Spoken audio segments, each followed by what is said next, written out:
দেখুন আমার তৈরি দইটা কত সুন্দরভাবে জমেছে। আমি পাত্রটা উল্টে ধরছি, তবুও দই একদম নড়ছে না। এর মানে দইটি একদম পারফেক্ট সেট হয়েছে। দেখতে যেমন সুন্দর, খেতেও ঠিক তেমনই সুস্বাদু। চলুন এবার দেখে নিই কীভাবে আমি এই দারুণ লাল দই তৈরি করছি। প্রথমে আমি একটি পাত্রে হাফ লিটার দুধ মাঝারি আঁচে জাল দিতে হবে এবং মাঝে মাঝে নেড়ে দিতে হবে যাতে নিচে লেগে না যায়। দুধ কিছুটা ঘন হয়ে এলে দই আরও মজাদার হয়। এবার আলাদা একটি প্যানে চিনি দিয়ে ক্যারামেল তৈরি করছি। চিনি গলে সুন্দর সোনালি বাদামি রং হলে চুলা বন্ধ করে দিচ্ছি। খেয়াল রাখবেন ক্যারামেল যেন বেশি পুড়ে না যায়। এরপর এই ক্যারামেলটি দুধের সঙ্গে ভালোভাবে মিশিয়ে দিচ্ছি। এতে দইয়ের রং সুন্দর লালচে হয় এবং স্বাদও আসে দারুণ ক্যারামেলের ফ্লেভার। এরপর দুধ কুসুম গরম হয়ে গেলে টক দই মিশিয়ে দিচ্ছি। ভালোভাবে মিশিয়ে পাত্রটি ঢেকে 6 থেকে 8 ঘন্টা রেখে দিলেই সুন্দরভাবে জমে যাবে।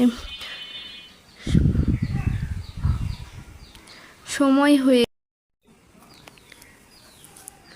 আমি খুব অল্প দুধে এটা তৈরি করছি। এখানে হাফ লিটার দুধ আছে।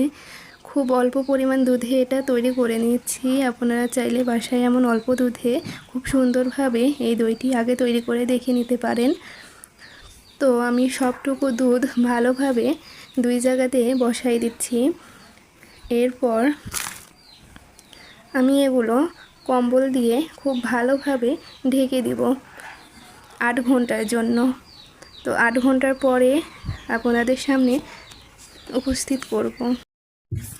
সময় হয়ে গেলে দেখুন কি সুন্দর ঘন ও মসৃণ দই তৈরি হয়েছে। এবার ফ্রিজে কিছুক্ষণ ঠান্ডা করে পরিবেশন করুন। আপনারাও একবার এই রেসিপিটা বানিয়ে দেখুন। ভালো লাগলে ভিডিও একটি লাইক দিন, কমেন্ট করে জানাবেন কেমন হয়েছে। আর এমন আরও সহজ রেসিপি পেতে আমাকে ফলো করতে ভুলবেন না।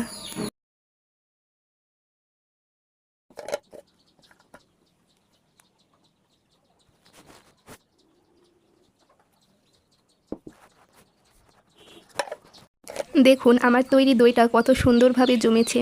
আমি পাত্রটা উল্টে ধরছি, তবুও দই একদম নড়ছে না। এর মানে দইটি একদম পারফেক্ট সেট হয়েছে। দেখতে যেমন সুন্দর, খেতেও ঠিক তেমনই সুস্বাদু।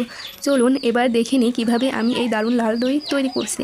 প্রথমে আমি একটি পাত্রে হাফ লিটার দুধ মাঝারি আঁচে জাল দিতে হবে এবং মাঝে মাঝে নেড়ে দিতে হবে যাতে নিচে লেগে না যায়। দুধ কিছুটা ঘন হয়ে এলে দই আরও মজাদার হয়। এবার আলাদা একটি প্যানে চিনি দিয়ে ক্যারামেল তৈরি করছি।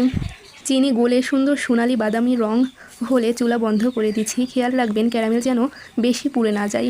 এরপর এই ক্যারামেলটি দুধের সঙ্গে ভালোভাবে মিশিয়ে দিচ্ছি। এতে দইয়ের রং সুন্দর লালচে হয় এবং স্বাদও আসে।